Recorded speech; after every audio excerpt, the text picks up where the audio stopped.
कुलदेवी मात की जय। सिद्धेश रामचंद्र भगवान की जय।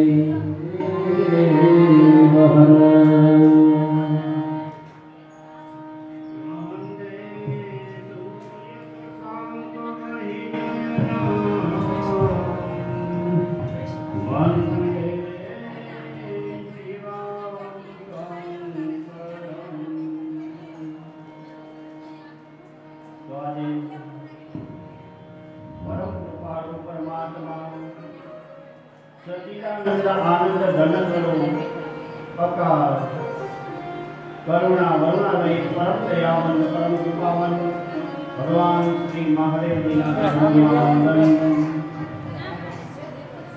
यजमान परिवाરના વાયુ સ્વરૂપમાં બિરાજેલા સમસ્ત પિતૃઓને વંદન તથા સ્થળની આજુબાજુ ચેતનાઓને વંદન। તો આજે આ शिव महापुराण कथाना आयोजक श्री विजयाबा गंभीर सिंह जी जेठवा तथा जेठवा परिवार जे पोरबंदर जिल्लाना कोठा गामना वतनी અને હાલ તેમનો અત્યારે સ્થાયી લંડનમાં તો આજે અહીં પધારેલા મહેમાનો શ્રોતાજનોનું જેઠવા પરિવાર દ્વારા વ્યાસપીઠ ઉપરથી હું આજે હાર્દિક સ્વાગત કરું છું। અને આ જેઠવા પરિવારની કથા એમના હસ્તક છે કે જે અનસૂયબા ગોવિંદસિંહજી જાડેજા। તો અહીંયા પધારેલું શ્રોતાજનોનું હાર્દિક સ્વાગત કરે સહિતા પાટી દેવો તેમજ આચાર્યશ્રીના વિપ્રપાતની અંદર મારા પ્રણામ। સરસ્વતીના ઉપાસકો એવા સંગીત વૃંદોને પણ મારા પ્રણામ। આ 7 દિવસીય શિવ મહાપુરાણ કથાના શુભારંભે આપ સૌને વ્યાસપીઠ ઉપરથી મારા જય મહાદેવ તથા आप सौना हृदय कमलમાં બિરાજેલા પરમાત્માને પણ મારા વંદન। આવો ગુરુજીને યાદ કરી અને પછી આપણે કથાનો પ્રારંભ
ત્યારે પરમ આનંદ તો મને એ છે ત્યારે પુરુષોત્તમ મહિનાની અંદર એમાં આ સજેલમાના સાનિધ્યની અંદર મને આ 5મી કથા કરવાનો અવસર પ્રાપ્ત થયો અને એમાં યાદ આ વ્યાસપીઠ ઉપરથી હું પહેલી વાર જ આ શિવ પુરાણની કથા કરી રહ્યો. શિવ મહાપુરાણનું મહાત્મ આપણે સાંભળીએ ત્યારે અહીંયા પ્રયાગ તીર્થની અંદર આ ઋષિ મુનિઓનું જ્ઞાન સત્ર ચાલી રહ્યું. એમાં આ શુદ્ધ રોભાષણ પણ ત્યાં કને હાજર. તો એક દિવસની અંદર બધા મુનિઓના વતી શ્રી સૌનકે સૂતજીને ઉત્તમ પ્રશ્ન કર્યો. કહ્યું કે હે સૂત, આજે તમે તો મહાન પંડિત ગણાવો, બધા સિદ્ધાંતોને તમે જાણનારા, એટલા માટે અમે ખાસ કરી પુરાણની કથાઓનો સાર આજે અમને કઈ સંભળાવો. જ્ઞાન વૈરાગ્ય સહિત આ ભક્તિ કરવાથી વિવેક કેવી રીતે વધે, પોતાના વિકારોને દૂર કરવા માટે સજ્જનોને શું ઉપાય કરવો જોઈએ, આ ઘોર કળિયુગની અંદર આ આસુરી ભાવ પામેલા જીવાત્માને શુદ્ધ અને શ્રેષ્ઠ કરવાનો ઉપાય કયો છે એ અમને સમજાવો. ત્યારે આજે બધા સાધનોની અંદર જે પરમ પાવનકારી હોય એ જ અમને કઈ સંભળાવજો. ત્યારે સૂતજી કહે છે કે હે મુનિવરો, તમને ધન્ય. ત્યારે જે કથા સાંભળવાની પ્રીતિ થઈ એ બુદ્ધિપૂર્વક વિચાર કરી અને આજે હું તમને જવાબ આપું કે હે મુનિવરો, જે મનુષ્ય આ ઉત્તમ શિવ પુરાણની કથા સાંભળે એને રાજસૂય યજ્ઞ એટલે કે 100 અગ્નિવષ્ટમ યજ્ઞનું ફળ પ્રાપ્ત થાય. અને રોજ સાંભળવાનું શક્ય ન હોય તો પવિત્ર શ્રાવણ માસની અંદર, પવિત્ર માસની અંદર આપણે અવશ્ય શ્રવણ કરવું જોઈએ.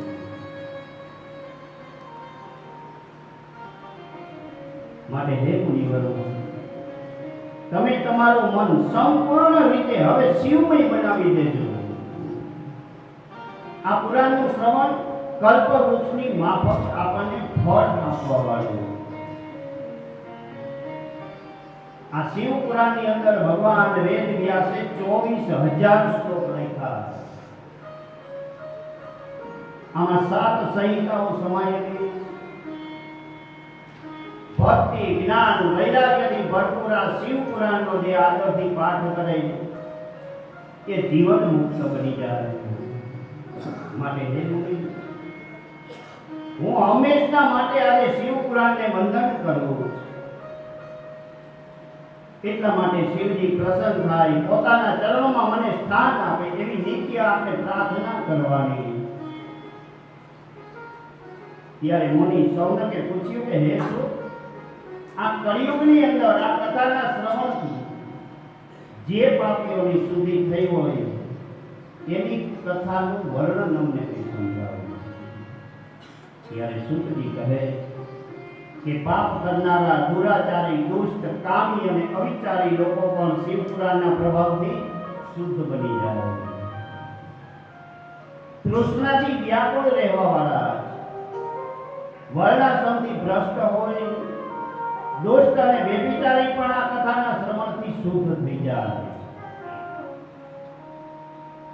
આ પુરાણનું પુણ્ય એવું ઉત્તમ છે કે મહાપાપોનો નાશ કરી પરમ સંતોષ આપવાવાળું. ત્યારે અહીં એક જૂનો ઇતિહાસ સુતજીએ કઈ સંભળાવ્યો. સુતજી કહે કે હે સોમનાથ, આજે તમારા બધાયનો શિવ પ્રેમ જોઈ એક બીજી ગુપ્ત કથા કહું છું કે તમે ધ્યાનથી સાંભળજો. કે બાસ્કલ નામે એક ગામની અંદર ધર્મભ્રષ્ટ થયેલા અને પાપી લોકો રહેતા હતા. માત્ર પશુ વૃત્તિમાં પરાયણ રહેવાવાળા સ્ત્રી પુરુષો સદાચારથી હંમેશના માટે વિમુખ રહેતા. આવા કુગ્રામની અંદર બિંદુક નામે એક બ્રાહ્મણ હતો. એ પણ નીચ કર્મોની અંદર હંમેશના માટે પ્રવૃત્ત જ રહેતો, ખોટા કર્મ કરે. એની પત્ની ચંચુલા ધર્મભીરુ સ્ત્રી હતી, પણ એની સ્ત્રી ધર્મભ્રષ્ટ થઈ નહોતી. પરંતુ કુગ્રામમાં રહેનાર એ સ્ત્રી પવિત્ર ક્યાં સુધી રહી શકે? જેવો સંગ એવો આપણને રંગ લાગી જ જાય. જેમ બિંદુક વેશ્યાગામી થયો હતો, એવી જ રીતે આ ચંચુલા હવે જારગામી થઈ ગઈ. તેના પતિએ તેને પ્રોત્સાહન આપ્યું. પતિ પત્ની લાંબો સમય દુરાચારીની પ્રવૃત્તિ કરે. કાર્યક્રમે એક દિવસ આ બિંદુક બ્રાહ્મણ મરણ પામે. અનુસાર એને બીજો જન્મ વિંધ્યાચલ પર્વતની અંદર પિશાચ તરીકે મળ્યો. ચંચુલાએ દુરાચાર છોડ્યો નહીં. કાળક્રમે એનું યૌવન પણ ચાલી ગયું. તેવામાં થોડાક સંબંધીઓ સાથે એને તીર્થ યાત્રામાં જવાનું થયું. આને તીર્થ યાત્રામાં ચંચુલાને જવાનું થયું. એને સુજાયું કોને કે જેમ યોગે જવું પડ્યું. ગોકર્ણમાં આવી ચંચુલાએ તીર્થ જળની અંદર સ્નાન કર્યું. સંબંધીઓ સાથે એક શિવાલયમાં કથા સાંભળવા ગયું.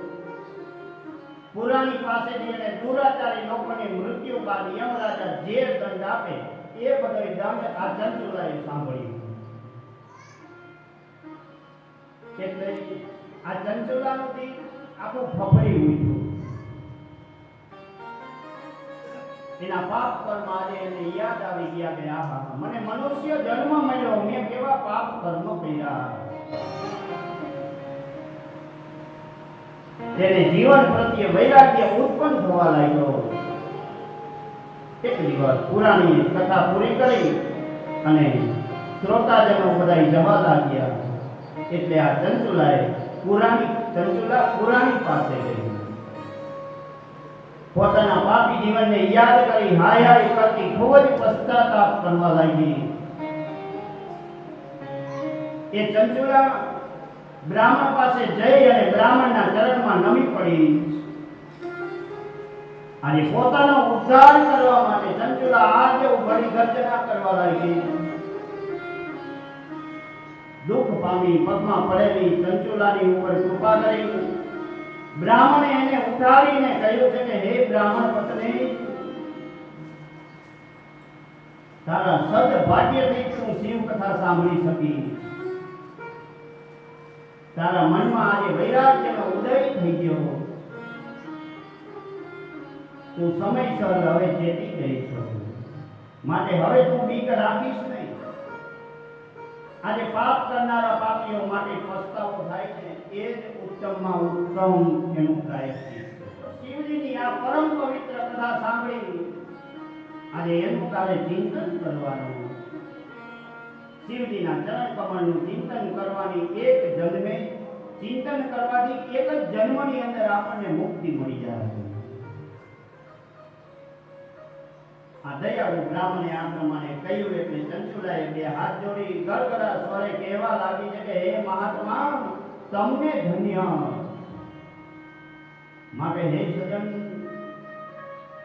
તમે અમારો ઉદ્ધાર કરો. તમે કહેલી શિવ કથામાં મને ઉત્તમ મારી શ્રદ્ધા થઈ ગઈ. કથા સાંભળવાથી મારી બુદ્ધિ દ્રઢ કરવાની કૃપા થઈ ગઈ. પછી તો હંમેશા દ્રઢ મન રાખી ચંચુલા શિવ પુરાણની કથા સાંભળવા લાગી. ભગવાન સદગુરુદેવની કૃપાથી આજે આ ચંચુલાનું મન એકદમ શુદ્ધ બની ગયું. કથામાં તન્મય બની જાય, મન સ્થિર રહેવા લાગ્યું. વારંવાર ધ્યાનમાં ઉતરી જાય. આવી રીતે શિવ ભક્તિમાં ચંચુલાએ ચિત્ત ચોંટાડી દીધું અને એક દિવસે ચંચુલાએ કાળક્રમે પોતાનો દેહ છોડી દીધો. એવા સમયની અંદર શિવગણો આજે આ ચંચુલાને દિવ્ય વિમાન લઈ અને લેવા માટે આવ્યા. દિવ્ય દેહ ધારણ કરી શિવપુરીમાં ગઈ અને ભગવાનની જય. અતિ આનંદ પામી ચંચુલાએ ભગવાન શિવજીને વારંવાર પ્રણામ કર્યા. સતી પાર્વતીએ તેને પોતાની પાસે રાખી. આ પરમ આનંદ અને દિવ્ય સનાતન શિવલોકમાં નિવાસ પામી ચંચુલાને અક્ષય સુખ પ્રાપ્ત થયું. ત્યારે સૌનક મુનિઓ કહે કે હે મહાભાગ્યશાળી સુર, આ ચંચુલાની સદગતિની કથા તમે કઈ સંભળાવો. અમે આજે ધન્ય બની ગયા. અને આજે તમે કથામાં કહ્યું છે કે ચંચુલાનો પતિ બિંદુક પિશાચપણું પામ્યો. ત્યાર પછી એનું શું થયું એની કથા કઈ સંભળાવો. ત્યારે સુતજી કહે કે હે મુનિઓ સાંભળો. ઉમાદેવી પાસે રહેતી ચંચુલાએ એક દિવસ માતાજીને પ્રણામ કરી અને પ્રાર્થના કરી કે હે ગિરિજા, હે સ્કંદ માતા, આ બધા મનુષ્યો તો હંમેશા માટે તમારી સેવા કરે. માટે હે શંભુપ્રિયા, હે બ્રહ્મ સ્વરૂપ માતા, તમે તો સર્વ સુખ આપો વાળા. આજે તમે આપ જ આદ્ય પ્રકૃતિ શક્તિ કહેવાય. પાલન અને લય કરનાર પણ તમે માતા એક જ છો. આજે તમે ત્રણેય ગુણોને ધારણ કરો અને આ ત્રિગુણા સ્વરૂપ ત્રિદેવ એટલે કે બ્રહ્મા, વિષ્ણુ અને મહેશની પ્રતિષ્ઠા વધારનારા તમે.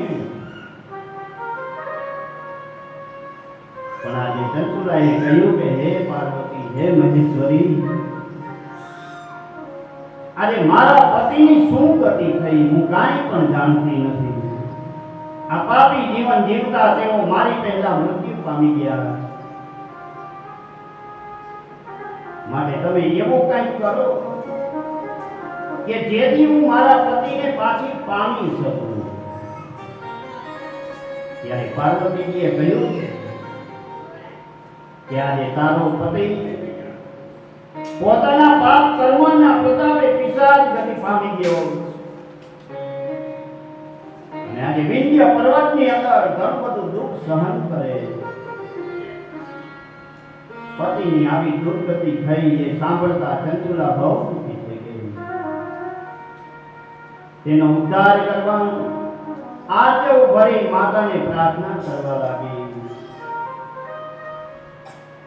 દયાળુ દેવીએ ચંચુલા ઉપર દયા કરી અને ગંધર્વરાજ તુમ્રને બોલાવી એમને આજ્ઞા કરી કે તમે આ સ્ત્રીની સાથે અત્યારે જ વિંધ્ય પર્વત ઉપર જાઓ અને ત્યાં કને એક ભયંકર પિશાચ રહે. એ પૂર્વ જન્મની અંદર બિંદુક નામે એક બ્રાહ્મણ હતો. એ આ ચંચુલાનો પતિ હતો. તેના પાપનું ફળ એ અત્યારે ભોગવી રહ્યો. એની આગળ તમે શિવ પુરાણની દિવ્ય કથા સંભળાવજો. એ સાંભળી બધાય પાપમાંથી એ મુક્ત બની જશે. પછી તેને દિવ્ય વિમાનમાં બેસાડી અને શિવપુરીમાં લાવજો. દેવીની આજ્ઞા અનુસાર ગંધર્વરાજ કમલો વિંધ્ય પર્વત પર ગયો ત્યાં એમણે પિશાચ દેહધારી બિંદુકને જોયો, એટલે આ બિંદુકને પાસથી બાંધી દીધો અને એના મોક્ષ માટે શિવ પુરાણ કથાનો પ્રારંભ કરવાની ગોઠવણી કરી. તો આજે શિવ કથા થવાની છે એવું સાંભળી દેવો, ઋષિ મુનિઓ, શિવ ભક્તોનો સમાજ ભેગો થઈ ગયો અને આ બાજુ બાંધેલા પિશાચને સામે બેસાડી તુંબરુએ 7 સંહિતા માતમ સહિત શિવ પુરાણ કઈ સંભળાવ્યું. એ સાંભળી પિશાચને છોડી આજે આ પવિત્ર બિંદુક બ્રાહ્મણ ગૌરવર્ણ થઈ ગયો. સુંદર આભૂષણો વસ્ત્રો ધારણ કર્યા અને પત્નીની સાથે મળી પાર્વતી પતિનું દિવ્ય ચરિત્ર આજે ગાવા લાગ્યો. શુકજી કહે કે હે મુનિવરો, આ પાપનો નાશ કરનારો આ પવિત્ર ઇતિહાસ તમને મેં કઈ સંભળાવ્યો. જે કોઈ ભક્તિપૂર્વક એકાગ્ર ચિત્તે આ કથા સાંભળે તો મોટા ભોગ ભોગવી અંતકાળે એ મુક્તિને પામી જશે. ત્યારે આ સૌનક મુનિ કહે કે હે શુક, આજે હું તમને નમસ્કાર કરું છું, કારણ કે તમે આજે શિવ ભક્તની અંદર શ્રેષ્ઠ છો.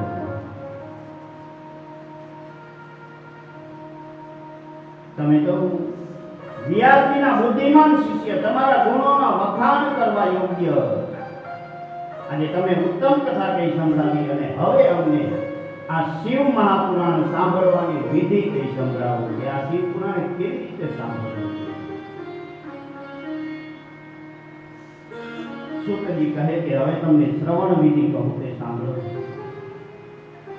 પ્રથમ તો મુરત જોવડાવી સગા સંબંધી સાધુજનોને સંદેશો મોકલવો જોઈએ કે આજે અમારે ત્યાં શિવજીની પવિત્ર કથા થવાની માટે કલ્યાણની ઈચ્છા હોય તો અમારા કથાની અંદર જરૂર આપ પધારજો. કથા કરવા માટે પવિત્ર સ્થળ નક્કી કરવું પડે. શિવ મંદિરમાં, તીર્થમાં, ઉપવનમાં અથવા તો ઘરે પણ આ કથા કરાવી શકાય. જમીનની શુદ્ધિ કરાવી, શોભાયમાન મંડપની રચના કરી, વક્તા શ્રોતા માટે સુંદર સુખ આપનાર આસનો ગોઠવવામાં આવે. કથા કરનાર પુરાણી તરીકે આ પુરાણી એ ગુરુ સમાન માનવામાં આવે. એમની વાણી કામ ઘેનો સમાન. કથાકારે અને યજમાને વ્રત ધારણા કરવા જોઈએ. શ્રોતાઓએ શ્રદ્ધાપૂર્વક ભક્તિભાવ વાળા થઈ અને કથા સાંભળવી.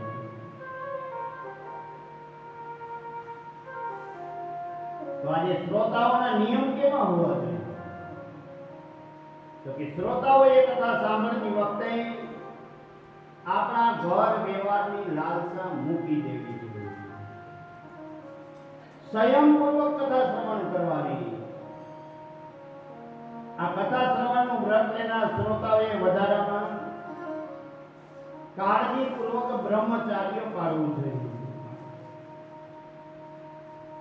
અને જો આપણી શરીર શક્તિ સારી હોય તો કથા પૂરી થાય તે પછી જ આપણે જમવું જોઈએ.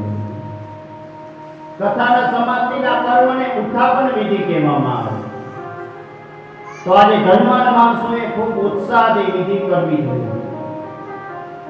પણ નિર્ધનના માટે આવો આગ્રહ નથી. શ્રદ્ધાપૂર્વક કથા સાંભળવાથી જ આપણે પવિત્ર થઈ જાય. એટલા માટે સુતજી કહે કે હે મુનિવર્યો, આ શ્રીમદ શિવ મહાપુરાણનું ઉત્તમ માધ્યમ મેં તમને કઈ સમજાવ્યું. તો આ પુરાણ બધાય પુરાણની અંદર ઉત્તમ માનવામાં આવે અને આપણા સંસાર રોગ દૂર કરી અક્ષય શાંતિ આપવા વાળું આ શિવ મહાપુરાણ માટે ભક્તજનોએ નિત્ય હંમેશા માટે વિશ્વનાથ ભગવાનનું ધ્યાન ધરવું જોઈએ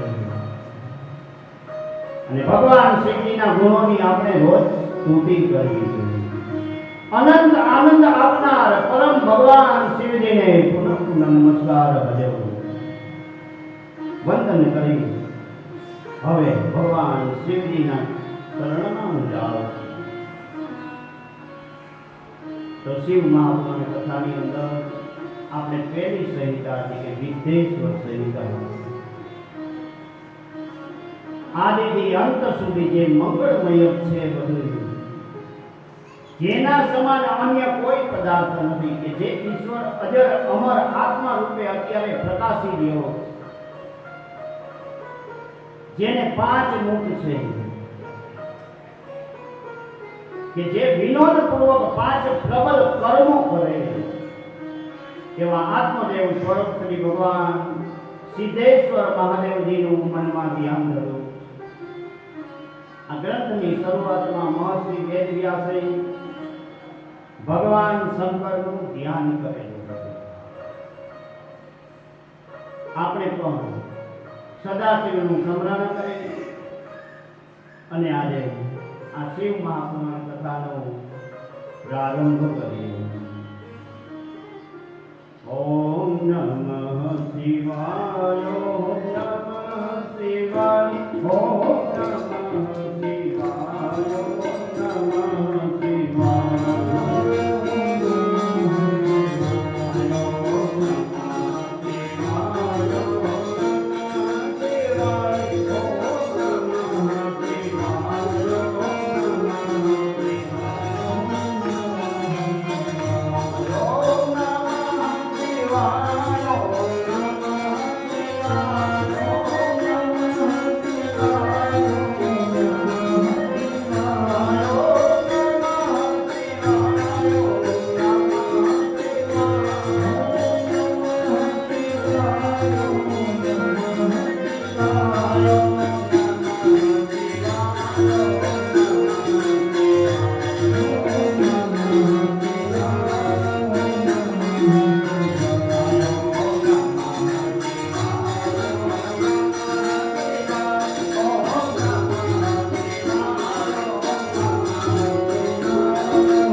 ગંગા અને યમુના જેવી પુણ્ય શરીરના સંગમે ઉત્તમ રસવાળા તેજસ્વી મુનિઓનો સમૂહ ભેગો થયો. તેવા સમયે ત્યાં વ્યાસજીના શિષ્ય સુત પુરાણી પણ આવી ગયો. એમને જોઈ મુનિઓ બધાએ રાજી થઈ ગયા, યોગ્ય સત્કાર કર્યો આજે આ મુનિ સૌના કેવા લાગ્યા કે હે સર્વજ્ઞ રોમસન, આજે તમે મહર્ષિ વેદ વ્યાસ પાસેથી ઇતિહાસ પુરાણ વગેરે વિદ્યાઓ સાંભળી. આજે તમે નથી જાણતા એવી આ વસ્તુ કોઈ છે જ નહીં. માટે એ માં ભાગ્યશાળી છો. અત્યારે આ સમયની અંદર ઘોર કળિયુગ પ્રવર્તી ગયો.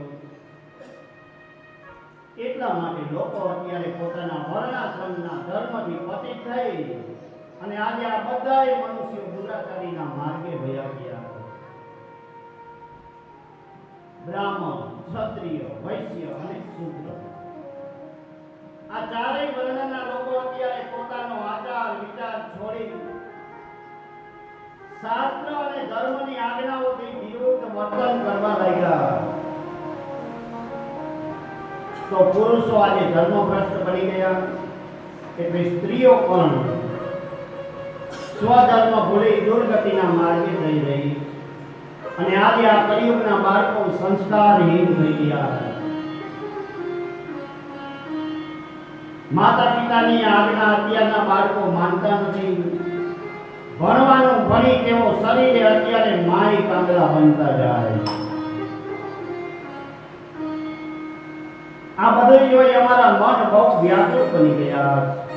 માટે આ પ્રજાનું આ જન્મની અંદર અને પરલોકમાં હવે શું થશે એની અમને ચિંતા.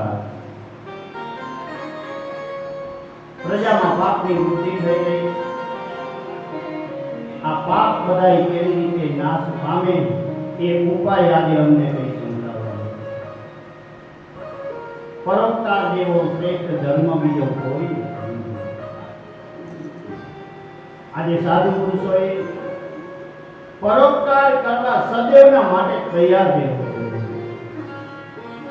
મુનિઓની આવી વિનંતી સાંભળી સુતજીએ મનમાં ભગવાન શિવજીનું સ્મરણ કર્યું અને એક ક્ષણ મૌન રહી અને પછી બોલ્યા કે હે સાધુ પુરુષો,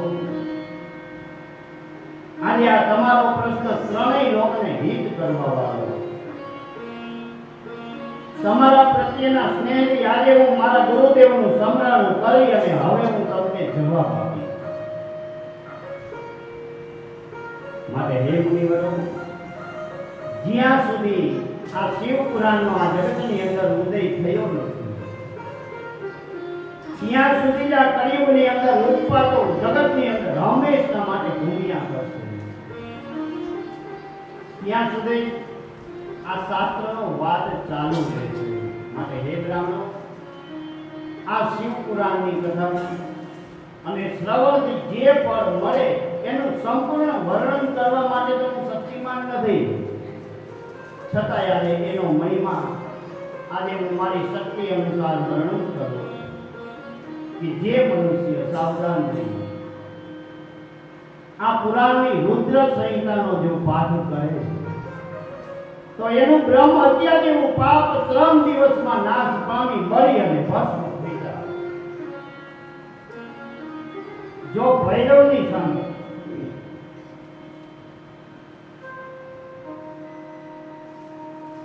મૌન પાડી અને આ સંહિતાનો પાઠ કરે તો પણ એના પાપ બળી અને ભસ્મ થઈ જાય. આ શિવપુરાણની અંદર ઘણી બધી સંહિતાઓ, બધી ઈચ્છિત ફળ આપવા વાળી.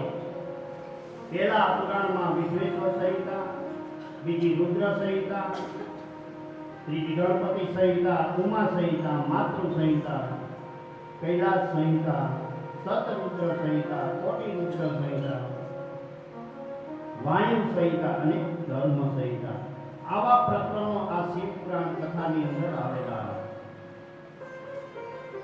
ત્યારે સૂતજી કહેવા લાગ્યા છે કે હે ઋષિમુનિઓ, આજે તમને ધન્ય કે હવે હું તમને ભક્તિ, જ્ઞાન અને વૈરાગ્ય ત્રણેય વેદોથી ભરપૂર એવા આ વેદ શાસ્ત્રનું શ્રેષ્ઠ સાર જેમાં વર્ણવેલો એ શિવ પુરાણની હવે હું તમને આ કથા સંભળાવું. પૂર્વે શરૂઆત થઈ ત્યારે આ કુલ શ્રેષ્ઠ એવા 6 મુનિઓ આ જ્ઞાન ચર્ચા માટે ભેગા થયેલા. તો આ શ્રેષ્ઠ તત્વની વિચારણા કરવા લાગ્યા. તેઓ કોઈ નિર્ણય પર આવી શક્યા નહીં, એટલે એને બ્રહ્મદેવ પાસે નિરાકરણ માટે ગયા. એટલે બ્રહ્મદેવને નમસ્કાર કરી પ્રાર્થના કરી છે, કહ્યું છે કે હે પિતામહ બ્રહ્મા, આ બધાય તત્વોમાં પુરાણ અને શ્રેષ્ઠ તત્વ કયું એ અમને સમજાવો. એટલે બ્રહ્માજીએ કીધું કે જ્યાં મન સહિત વાણી પહોંચી શકતી નથી અને પાછી ફરે એ જ સર્વોત્તમ તત્વ એક રહેલું.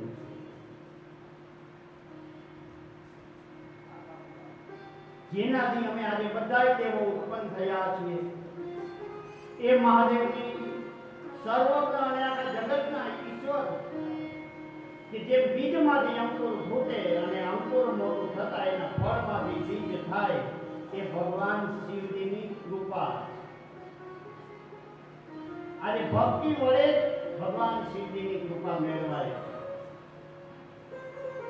માટે હે બ્રાહ્મણો, હવે તમે બધા અત્યારે પૃથ્વી ઉપર જાઓ અને ત્યાં 1000 વર્ષ ચાલે એવો યજ્ઞનો આરંભ કરો. આ યજ્ઞના અધિપતિ દેવ ભગવાન સદાશિવની કૃપાથી તમને વેદ વિદ્યાના સાધન પ્રાપ્ત થશે. બ્રહ્માજીએ આજ્ઞા આપી એટલે બધા મુનિઓએ પૂછ્યું કે તમે સાધનની પ્રાપ્તિ કહી, એ ઉત્તમ સાધન કયું? ત્યારે બ્રહ્માજી કહે કે શિવ પદની પ્રાપ્તિ એ જ મોટામાં મોટું સાધ્ય ગણાય. આ સાધકને ભગવાન શિવજીની હંમેશા માટે ઉપાસના કરવી જોઈએ. પછી બ્રહ્માજીએ મુનિઓને શ્રવણ, મનન અને કીર્તનની વિગતો સમજાવતા કહ્યું કે પહેલા તમે તમારા ઈષ્ટદેવની પૂજા કરજો, નામ જાપ કરજો, તેમના ગુણ, લીલા અને રૂપની નિરંતર શોધ કરતા રહેજો. ભગવાન શિવજીનો પ્રતાપ, ગુણ, રૂપ, લીલા અને નામનો ગીત રૂપે અથવા તો મંત્ર વડે વાણી દ્વારા સ્તવન આપણે કરી એને કીર્તન કહેવામાં આવે. અને બ્રહ્માજીએ આવું સમજાવ્યું. ત્યાર પછી બ્રહ્માજીએ એક અહીંયા દ્રષ્ટાંત આપ્યું. ત્યારે મહર્ષિ પરાશરના પુત્ર વ્યાસ મુનિ એકવાર સરસ્વતીના નદીના પવિત્ર કિનારે બેસી તપ કરે. એવા વખતની અંદર વિમાનમાં બેસી ભગવાન સનત કુમાર ત્યાંથી પ્રસાર થયો. એટલે એમણે બધાએ મુનિઓને જોયા, એટલે સનત કુમાર ત્યાં રોકાઈ ગયા. એટલામાં વ્યાસ મુનિ ધ્યાનમાંથી નિવૃત્ત થયા અને એમણે પણ તેજસ્વી વિમાનમાં બેઠેલા સનત કુમારને જોયા. એટલે તરત જ એમને નમસ્કાર કર્યા. પ્રસન્ન થયેલા સનત કુમારે પૂછ્યું કે હે મુનિ, તમે સત્ય વસ્તુનું ધ્યાન કરો છો, સત્યમ પરમ ધીમહિ. સદાશિવ ભગવાન તમને સહાય થયા, છતાંય આજે તમે શા માટે તપ કરો? ત્યારે વ્યાસ મુનિ જવાબ આપે કે હે પ્રભુ, આજે આપની કૃપાથી મેં વેદ માર્ગ અનુસાર ધર્મ, અર્થ, કામ અને મોક્ષ આ લોકની અંદર સારી રીતે પ્રચાર કર્યો છે. ત્યારે સનત કુમાર કહે કે હે મુનિ, ભગવાન શિવનું સ્મરણ, કીર્તન અને મનન આ ત્રણેય ઉત્તમ સાધન છે. ત્યારે સનત કુમાર કહે કે આ કળિયુગની અંદર માત્ર ભગવાન શિવજીનું કીર્તન કરવાથી આપણને મોક્ષ મળી જાય. ત્યારે નંદિકેશ્વર કહે કે હે બ્રાહ્મણો, મને ભગવાન શિવજીએ કહ્યું છે તેમનું શ્રવણ, કીર્તન અને મનન આ એક મુક્તિનું ઉત્તમ સાધન. માટે હે જીવનો, યાદ રાખજો કે નવદા ભક્તિની અંદર પ્રથમ શ્રવણ, મનન અને કીર્તન આ ત્રણેય સાધન ગણાવ્યા. ત્યારે સૌનક મુનિએ સૂતજીને કહ્યું કે હે સૂત, આ મુક્તિના સાધનો ગ્રહણ કરવા માટે આ મનુષ્ય અશક્ત હોય તેને માટે એવું કયું કર્મ છે કે વગર પ્રયત્ને એ મનુષ્યની મુક્તિ થઈ જાય? આજે આ શ્રવણ આદિ 3 સાધનો કરવા જે સમર્થ ન હોય એને ભગવાન શિવજીના લિંગની અથવા મૂર્તિની સ્થાપના કરી હંમેશા માટે એની પૂજા કરવી જોઈએ. એટલા માટે આ સંસાર સાગરને કરી જવા આવાહનથી માંડી વિસર્જન સુધી ભક્તિ ભાવથી પૂજન કરે તો મનુષ્ય શ્રવણાદિ સાધનો મેળવ્યા વિના પણ ભગવાન શિવજીની કૃપાથી મુક્તિ પામી જાય. આજ સુધીમાં ઘણા લોકો મૂર્તિ અથવા તો લિંગની પૂજા કરીને મુક્તિ પામી ગયા. ત્યારે મુનિ સૌનકે પ્રશ્ન કર્યો કે દેવોની મૂર્તિની પૂજા કરાય, ભગવાન શિવને લિંગ અને મૂર્તિ બંનેમાં પૂજા થાય એનું કારણ શું? ત્યારે સૂતજી કહે છે કે તમારો આ પ્રશ્ન અતિ ગૂઢ અને દિવ્ય ભાવવાળો આજે મેં મારા ગુરુદેવ પાસેથી સાંભળ્યું તે હું તમને બી સમજાવું. ભગવાન શિવજી એક જ કલા રહિત નિર્ગુણ નિરાકાર બ્રહ્મરૂપ કહેવાય. ભગવાન શિવ એ રૂપવાળા છે, એટલા માટે કલા સહિત સગુણ સાકાર પણ ભગવાન શિવ એક જ છે. ભગવાન શિવજી સિવાયના દેવો બ્રહ્મ સ્વરૂપ નથી, કલા રહિત નિષ્કળ નિરાકાર નથી, એટલે એમની આરાધના કોઈ લિંગમાં થતી નથી. આ કથા સનત કુમારોને કઈ સંભળાવે અને આ કથા સૌનક વગેરે મુનિઓને સંભળાવે છે. નંદિકેશ્વર કહે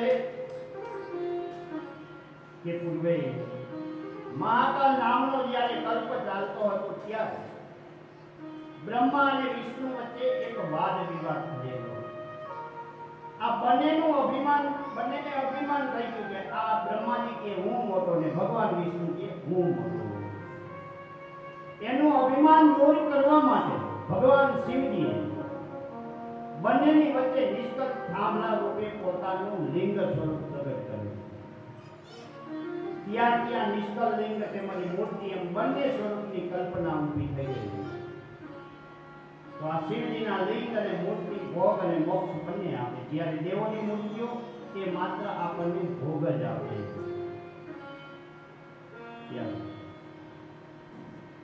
સનત કુમારે પૂછ્યું કે હે યોગેન્દ્ર, તમે કહ્યું છે કે બ્રહ્મા અને વિષ્ણુ વચ્ચે વાદ વિવાદ થયેલો,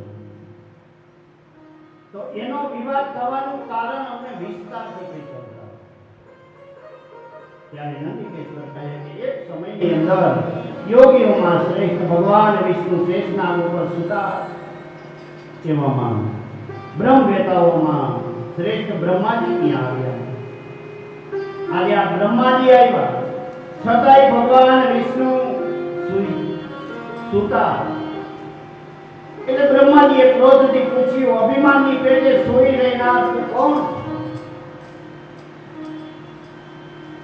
ત્યારે ભગવાન વિષ્ણુએ શાંતિપૂર્વક કહ્યું કે તમે ભલે આવ્યા, આ આસન ઉપર બેસો અને તમે ચિંતા કરો છો એવું કેમ લાગે? ત્યારે બ્રહ્માજી કહે કે હે વિષ્ણુ, આજે આ કાળના વેગથી આજે તમને અભિમાન આવ્યું લાગે. હું તો કોણ? તો કે હું પિતામહ બ્રહ્મા, આખા જગતનો હું સર્જક છું. ભગવાન વિષ્ણુ કહે કે જગત આખું તો મારામાં રહેલું, તમે પણ મારી નાભીમાંથી ઉત્પન્ન થયા, એટલે તમે તો મારા પુત્ર ગણાવો. ભગવાન વિષ્ણુ કહે કે તમે મારા પુત્ર છો. બ્રહ્માજી કહે કે તમે ખોટું બોલો, ત્રણેય લોકોનું સર્જન આજે મેં કર્યું એટલે હું તમારો પિતા ગણાવું. આમ બંને વચ્ચે વાદ વિવાદ ચાલી ગયો. આ બ્રહ્માજી હંસ ઉપર બેઠા, ભગવાન વિષ્ણુ ગરુડ ઉપર બેઠા, બંને જણા અને યુદ્ધ કરવા માટે તૈયાર થઈ ગયા. એકબીજા શસ્ત્ર પ્રહાર કરે. આવું યુદ્ધ જોઈ વ્યાકુળ થયેલા દેવ બ્રહ્મ સ્વરૂપ ત્રિશૂલધારી મહાદેવ પાસે કૈલાસ ઉપર ગયા. દેવોએ મહાદેવજીને દંડવત પ્રણામ કર્યા, સ્તુતિ કરી. એટલે મહાદેવને પૂછવા લાગ્યા કે હે પુત્રો, તમે બધા કુશળ તો છો ને? અને મારા શાસનથી જગત તેમજ દેવતાઓ પોતપોતાના કાર્યો બરાબર કરે છે કે નહીં?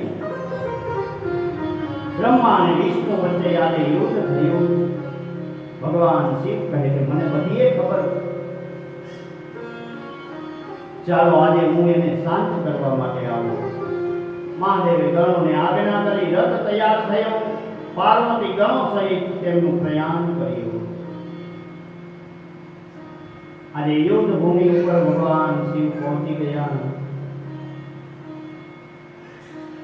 ત્યારે મહાદેવજી અદ્રશ્ય થઈ અને આજે આ યુદ્ધ જોઈ રહ્યા.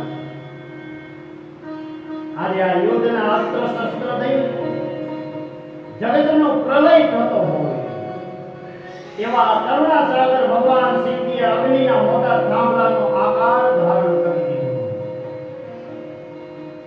બંને પક્ષની વચ્ચે પોતે નિષ્કળ સ્વરૂપે ઊભા થયા. તરત જ બ્રહ્મા અને વિષ્ણુના અસ્ત્ર અને શસ્ત્ર શાંત પડી ગયા.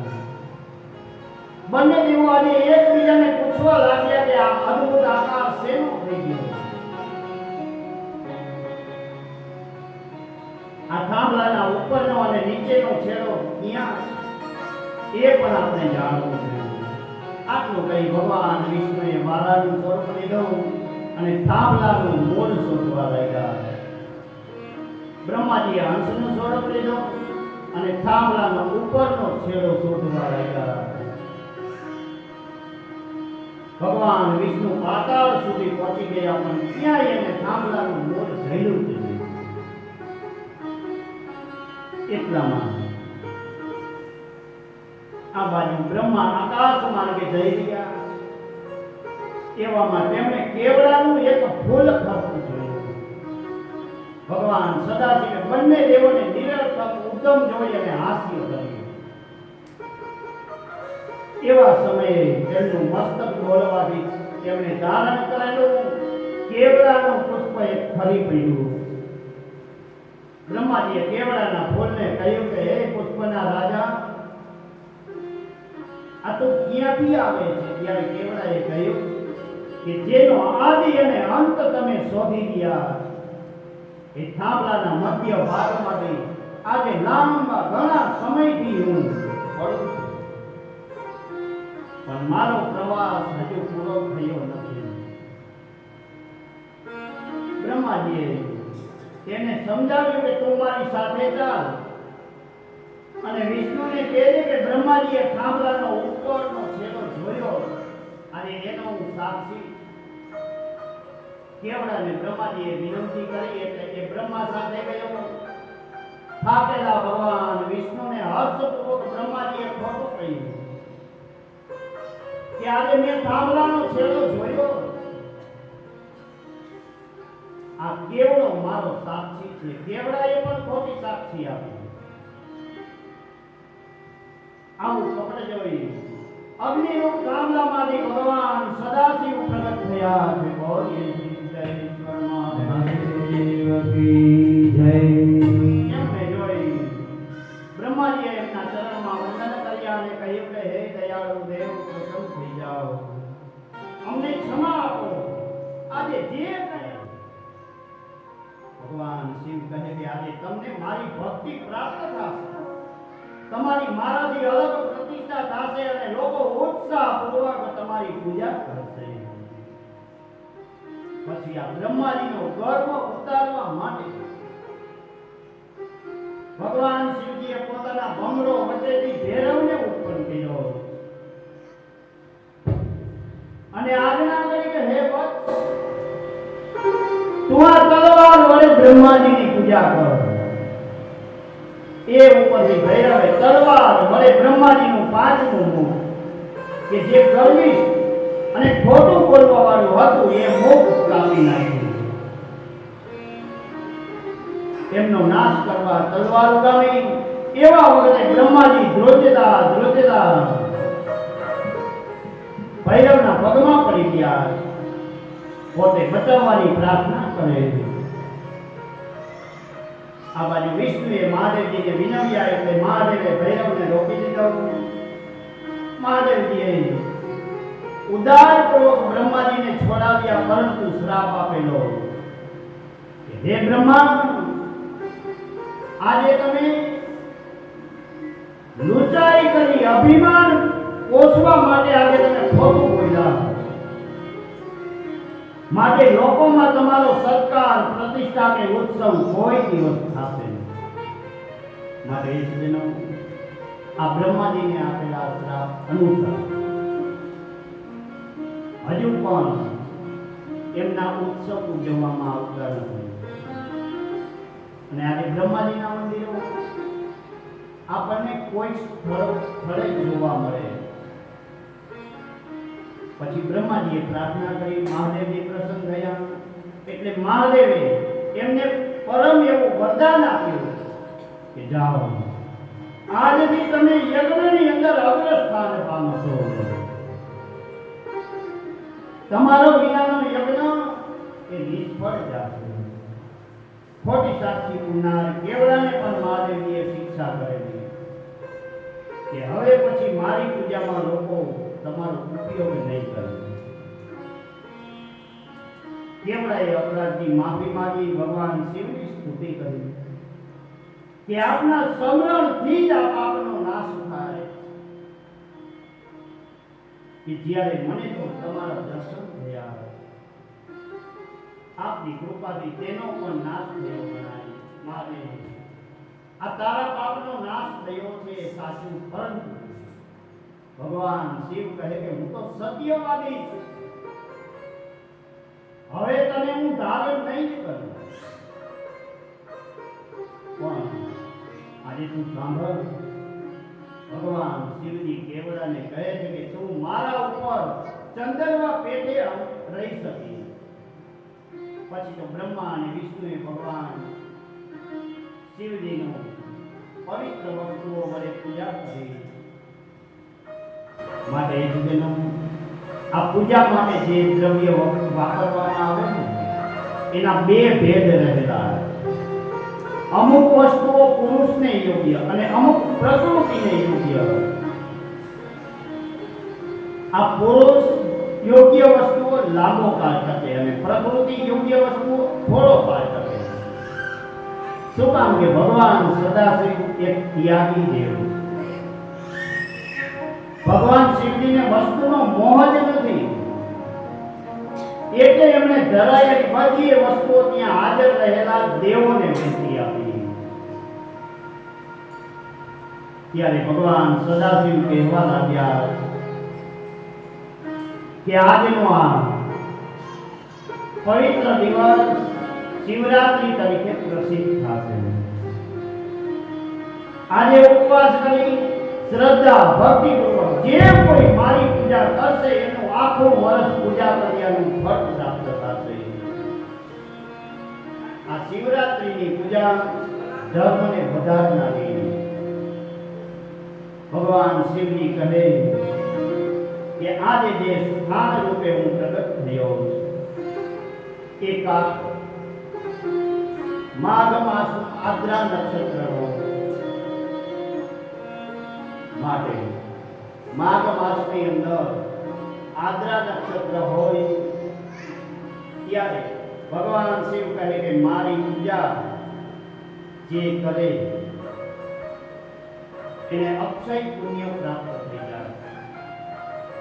આ અગ્નિનો સ્તંભ આદિ અને અંત વિનાનો એ લોકોના હિત માટે અણુ જેવો નાનો બનશે અને લોકો એની પૂજા કરશે. અને આ સ્થાનનું નામ લિંગ સ્થાન એટલે કે અરુણાચલ એવું પડશે. અને અહીંયા મોટું તીર્થ બની જશે અને અહીંયા બધા લોકો મોટો ઉત્સવ મનાવશે. મહાદેવજી કહે છે કે મારા બે સ્વરૂપ છે, સકલ અને નિષ્કલ. બીજા કોઈના પણ આવા બે સ્વરૂપ નથી, માટે બીજો કોઈ ઈશ્વર નથી. આ બંને સ્વરૂપો અત્યારે સિદ્ધ થઈ ગયા. અને તમે બંને આ વાતથી અજ્ઞાન છો, માટે તમને ઈશ્વરપણાનું ખોટું અભિમાન થયેલું હતું. અને આ અજ્ઞાન દૂર કરવા માટે જ ભગવાન શિવ કહે કે હું સ્તંભ રૂપે પ્રગટ થયો. ભગવાન શિવ કહે હું એક જ પરબ્રહ્મ છું. કલ અને અકલ એવા મારા તો બે સ્વરૂપ. અને બ્રહ્મા અને ભગવાન વિષ્ણુએ વિનયપૂર્વક કહ્યું કે હે પ્રભુ, આજે તમે કહ્યું કે આ પાંચ કાર્યો નિત્ય કરો, એ કાર્યના લક્ષણ મને સમજાવો. ભગવાન શિવજી કહે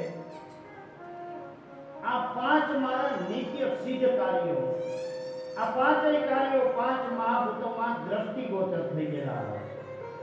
ભગવાન શિવજી કહે કે આજે મારી કૃપાથી આ સૃષ્ટિ કાર્ય બ્રહ્માજીને મળ્યું, અને આ સ્થિતિ કાર્ય એ ભગવાન વિષ્ણુને મળ્યું, અને નિરોભાવ એ બે કાર્યો રુદ્ર અને મહેશ્વરને પ્રાપ્ત થયા. ભગવાન શિવજી કહે છે કે તમે આજે કાળને વશ થઈ, આજે તમને સોંપેલા કાર્ય ભૂલી ગયા, પણ આ રુદ્ર અને મહેશ્વર ભૂલ્યા ગયા. પછી તો ભગવાન શિવજીએ ગુરુ બની બ્રહ્મા અને વિષ્ણુને ઓમકાર મંત્રનો ઉપદેશ આપ્યો અને 3 વાર ઉચ્ચાર કરાવ્યો, અને શિષ્યોએ ગુરુજીને દક્ષિણામાં પોતાના આત્મ અર્પણ કર્યા. એટલામાં ભગવાન સદાશિવ ત્યાંથી અંતર્ધ્યાન થઈ ગયા. પછી તો બ્રહ્મા અને ભગવાન વિષ્ણુ બંને ભગવાન શિવજીની સ્તુતિ કરવા લાગ્યા કે ભાવેથી શિવને ભજ્યો, જાગો કૈલાસ